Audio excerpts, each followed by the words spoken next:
had a customer question.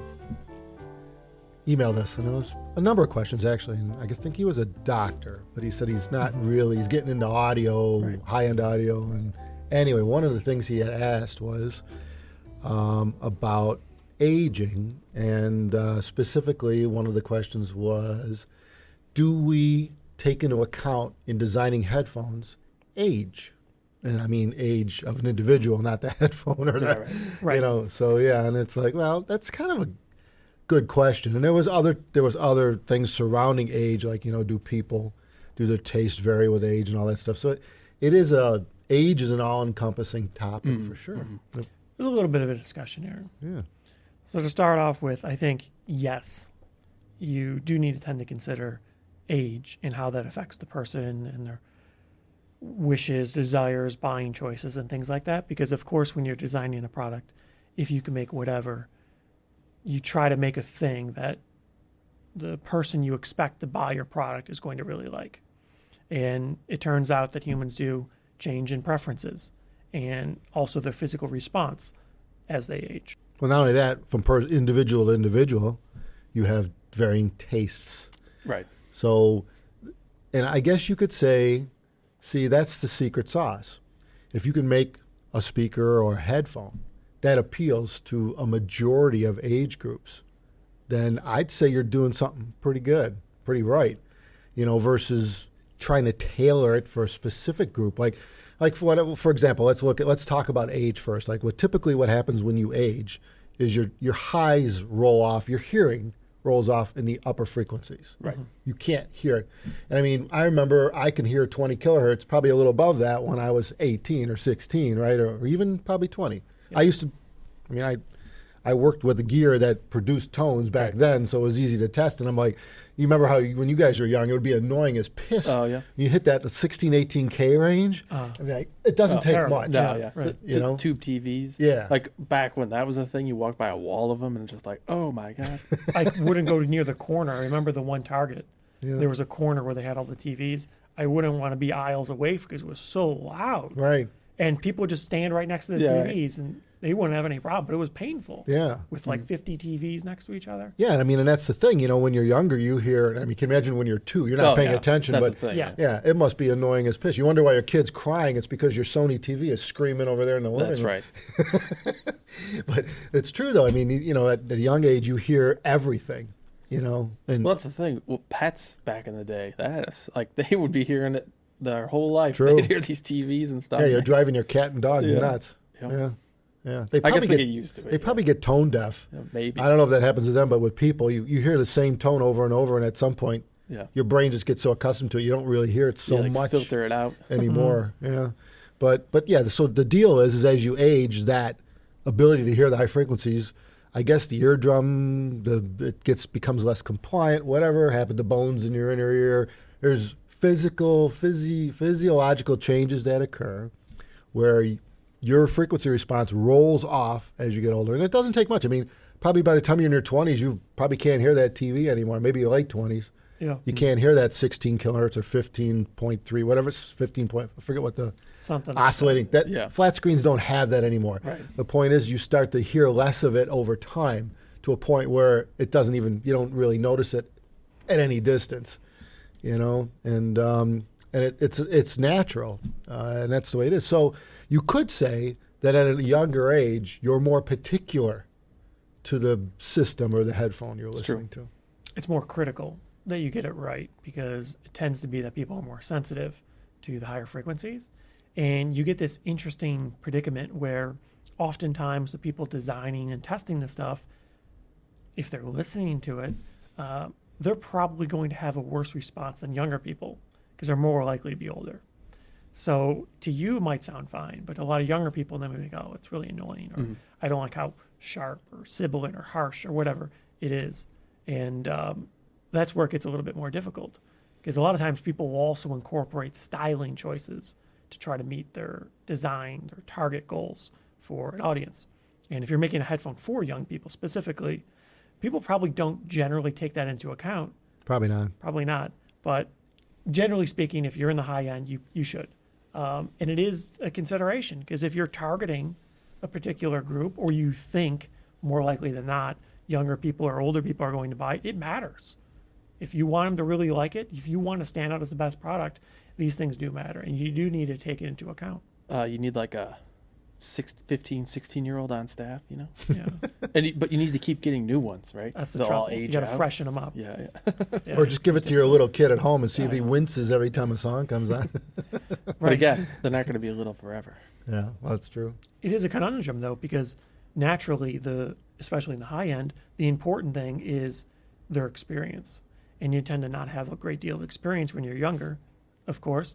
So it's a difficult thing to ensure that you're making a product that appeals to younger people, the types of music that they would listen to, and you don't have any treble sensitivity issues.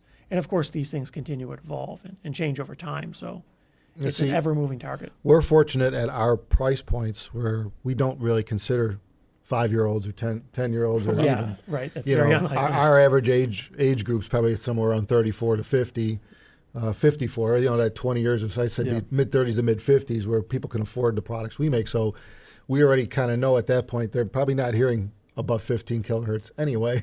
Probably not, but Yeah, know? but that's intrinsic in the design. It's very Yeah. unlikely you're going to have someone that's 14 years old buying a $5,000 headphone, and that's just the reality of it. You know, So that doesn't mean that they don't matter, but if you're going to target a change or adjustment towards the bulk of your audience, it's less of a consideration. now, when you because- look at most higher end companies' frequency responses, the tendency is to roll off below, Yeah. above about probably 10 kilohertz or so. So the reality of it is you're not going up. Your headphone isn't getting louder as you go above Right. 10 kilohertz. It's going the other way, and it's kind of done on purpose so that if someone does have sensitivities to those higher frequencies, or someone younger is listening, it's not annoying. It's of proper balance. So, it's kind of baked into people who know what they're doing in terms of creating these headphones. well, I guess on the other end though, bass. Everybody could hear bass, Well, right. so that's universal. When as you get older, you tend to want more of that. Well, preferences You know, definitely change. So that's something, people key in on more than anything. Yep, because of course we go to trade shows. We talk to people, of course, at trade shows, and it is interesting to try to correlate age and preferences to what they say anecdotally about a headphone, because there does seem to be some correlation, but have to get a little bit more data on that one to really make a good spectacle out of it. Well, I always remember there was one guy that came into our room. I think it was in Denver. Yeah. And he's like, first thing he said right out of the gates, he's like, I can't hear above 8, 9K, right? Uh-huh. And he's like, so I don't care if it's bright. Doesn't matter to me. He started out with that. And we're like, well, that's cool That's like, okay. because it ain't. But yeah, yeah, right. But yeah. Yeah. I guess he led with that though. Like, I guess he ran into this. Yeah, and we had several people come through that said they have significant hearing damage, and in fact, they would prefer to have massively accentuated treble. We had somebody that asked us, I think it was actually the same show, that said, "Do you have something that's super bright? No. Because I can't hear, Right. and I would like to be able to. Yeah. I'd like to That's- exaggerate and it." the answer is we don't do that. Yeah, well, Yeah, We just don't do that. to EQ that- up all the Yeah, but that's what you do. I mean, obviously, if you're looking for something like that, right, EQ's your friend. I mean, I don't think it would be harmful in terms of a headphone to EQ the living hell out of the highs. I wouldn't Depends on do the that with a product. loudspeaker or speakers because you'll be popping tweeters. But with a headphone, it's probably not an issue. But again, even then, I guess you got to watch it. I mean, if you're trying to hear something that you plain old can't hear, Yeah. like if you're hearing It's 30 difficult. dB down and you're boosting 30 dB, Well, Yeah, you're going that's to not fry gonna work. something. You're running out of power at some point, So yeah, you got to watch it no matter what. So I guess I should what do you call that? put a little disclaimer up. Yeah, disclaimer. Don't EQ anything above about 8 to 10 dB. Oh, 30 dB. Yeah, if you EQ. need to go 30 dB, it's Yeah. not going to happen. You're going to run out of steam. The amp's going to run out. You're going to have all kinds of problems. You may not even hear the problem you're having. Yeah, bad formula. Yeah. But there definitely seems to be a bit of merit to making accommodations to try to tailor to your audience. And I think most people do. I know we do. Well, there's another factor here that's involved, and I mean, you don't really know this until you reach an older age, but experience level plays a huge part in what you're hearing. Let me explain that. if you're accustomed to listening to the good stuff, and I mean, just in terms of having a nice natural balance to sound, right? Mids are in proper proportion to the bass and the highs, and you're used to a good system. It's kind of like being accustomed to good food, good wines, whatever. You reach a level where as you get older, you just know that sound, and when it doesn't matter whether you hear highs or not. All right, it doesn't matter what you are hearing. You perceive, even though you don't hear the highs, you're still perceiving them. There is perception involved with that. It's kind of like, they talk about where people can't hear above 20 kilohertz, so to speak, which you can barely hear above 15. Yeah. But the point is, but yet for some reason, when they put like super tweeters and stuff that do beyond 20 kilohertz, for some reason, people seem to be affected by it. They perceive something. It's more of like a feeling instead of a hearing. Yeah. And I mean, and there's people still looking into that, guys that know more than we do about it are trying to figure that out. But the bottom line is it's that the typical brain ear interface doing what it does, where it's, it's sorting out the environment for you. And you do, even though you've grown accustomed to not hearing that over time, something's happening in there, right? Anyway, bottom line is that's kind of the way it is as you get older, is that you still perceive good sound, whether you hear the top end or not. And so, if you gave somebody who's used to good audio and you gave them a pair of Beats, they would still think it wouldn't be anywhere near as good as a high-end set of headphones on a nice system. And it's really you learn good taste is what it is. So, so I mean, that's kind of answers the question in terms of aging, where you say, well, does it matter? But basically, I think that's kind of when some people are going after, well, I'm old now, so does it really matter? Yeah. That I get a good headphone or whatever. Yeah, sure. It's the same thing. I think that one is an overwhelming yes. Yeah. But the reality it is incredibly difficult to definitively say how much it matters, since it really is hard to reverse aging. So it's very hard to say, okay, now this is what it sounds like to me at this age. Now let's go back 30 or 40 years and see. What's the problem? It's such a slow, gradual change. You don't even notice. Very, very hard to record that with absolute certainty. Well, plus your tastes are changing. Well, that too. Yeah. So and the equipment's changing. Well, yeah, right. So everything's changing. Yeah. Yeah, I mean, even if you had the same system you had when you were you could. 20, Yeah.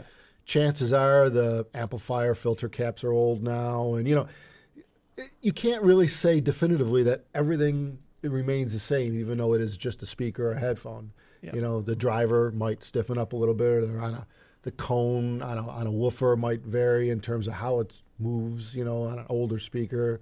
Some of them fall apart. They fall apart, yeah. So But there's things way, going on. Even if you came up with a speaker that lasted 10,000 years and you tried doing this testing, I think it would be near impossible to eliminate the human factor.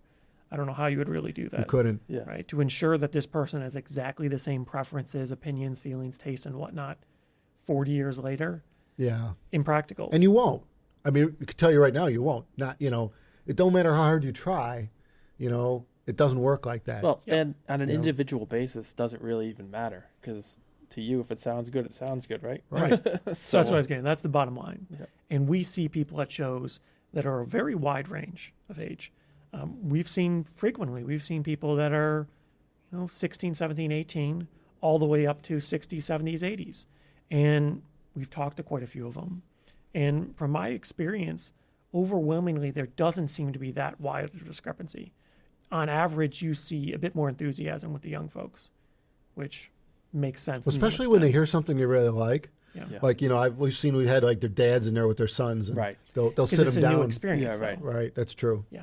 But they'll put his music on. They'll throw up title and go, put something my son will like, And the kid doesn't want to leave the booth, and he's just into it, and that's kind of cool. That's kind of what it is about, and obviously it's working for the 10-year-old or the 12-year-old just as much as it does for the father who's in his 30s.